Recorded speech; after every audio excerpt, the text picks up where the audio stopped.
Welcome to Arpita's cuisine. Iron અને પ્રોટીનથી ભરપૂર એવા ખૂબ જ હેલ્ધી એવા આજે આપણે એક નવી રીતના લાડુ બનાવીશું. તો ચલો રેસીપી સ્ટાર્ટ કરીએ. આવી જ નવી રેસીપી જોવા માટે મારી ચેનલને સબસ્ક્રાઈબ કરી લેજો અને બાજુમાં રહેલા બેલ આઇકોનને પ્રેસ કરી લેજો, એટલે રેસીપીનું નોટિફિકેશન તમને જલ્દીથી મળી જાય.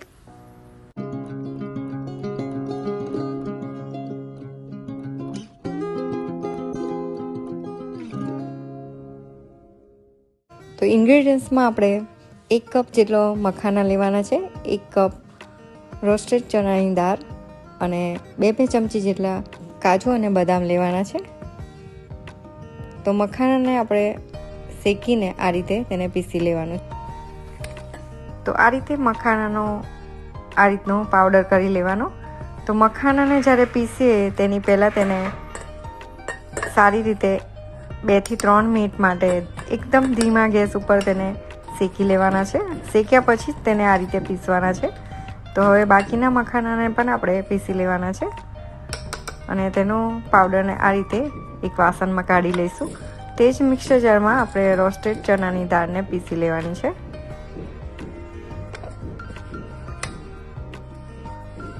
તો તેને પણ આ રીતે બાઉલમાં એડ કરી દઈશું.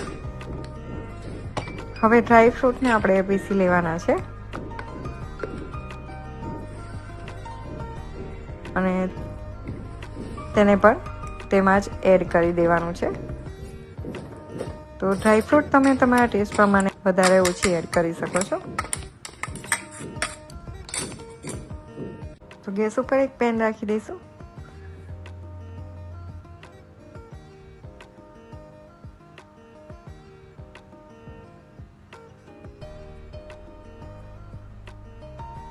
તેમાં 1/2 કપ જેટલું ઘી એડ કરીશું. ઘી ગરમ થાય એટલે તેમાં 1 કપ જેટલો ગોળ એડ કરવાનું છે અને એકદમ સ્લો ગેસ ઉપર તેને આ રીતે મિક્સ કરી લઈશું. અને તેની પાય આપણે બનાવવાની નથી, જસ્ટ તેને ઓગળે ત્યાં સુધી તેને થવા દેવાનું છે.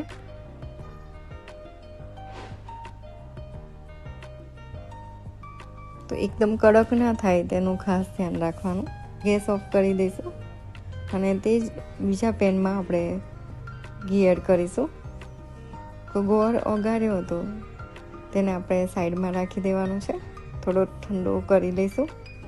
હવે 4 થી 5 ચમચી જેટલું આપણે ઘી મૂક્યું છે. ઘી ગરમ થાય એટલે બધી સામગ્રી જે પીસેલી છે તે અંદર એડ કરી દઈશું અને મિક્સ કરી લઈશું. ગેસની ફ્લેમ એકદમ સ્લો રાખવાની છે.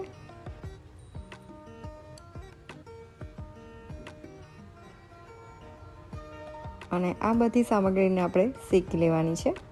તો એકદમ ધીમા ગેસ ઉપર લોટને આપણે શેકવાનો છે. તો ફક્ત 5 જ મિનિટ માટે તેને આપણે શેકી લેવાનું છે. તો શેક્યા વગર પણ કરી શકો છો, પણ આ રીતે કરવાથી તે લાંબો ટાઈમ સુધી બગડતો નથી.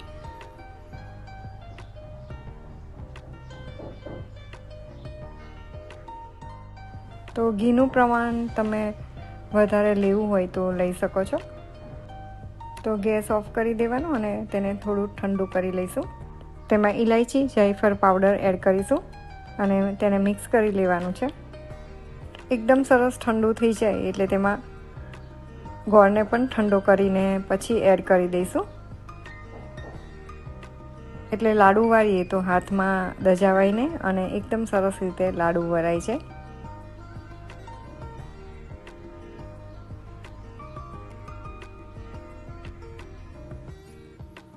તો એકદમ સારી રીતે હવે તેને મિક્સ કરી લેવાનું છે, એટલે ગોળ અને લોટ બંને એકદમ સરસ રીતે મિક્સ થઈ જાય.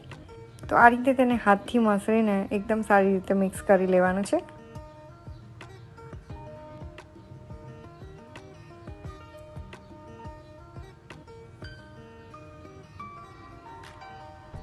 આ લાડુ તમે કોઈ પણ સિઝનમાં બનાવીને ખાઈ શકો છો.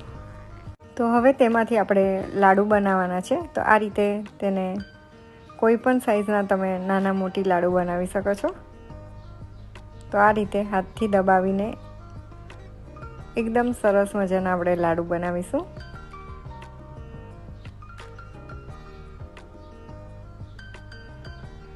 તો આ રીતે બધા જ લાડુ આપણે બનાવી લેવાના છે.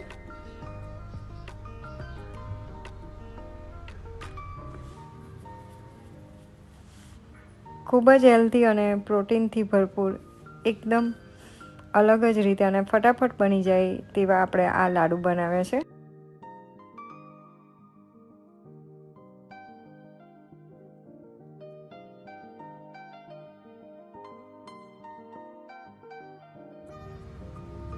તો બધા જ લાડુ આપણા રેડી છે. તેની ઉપર આપણે પિસ્તાની કતરણ મૂકીને તેને સર્વ કરીશું. તો એકદમ હેલ્ધી અને પ્રોટીનવાળા લાડુ આપણા રેડી છે. તો તમને આ રેસીપી કેવી લાગી પ્લીઝ લાઇક કરજો, શેર કરજો અને કમેન્ટ બોક્સમાં મને જરૂરથી જણાવજો.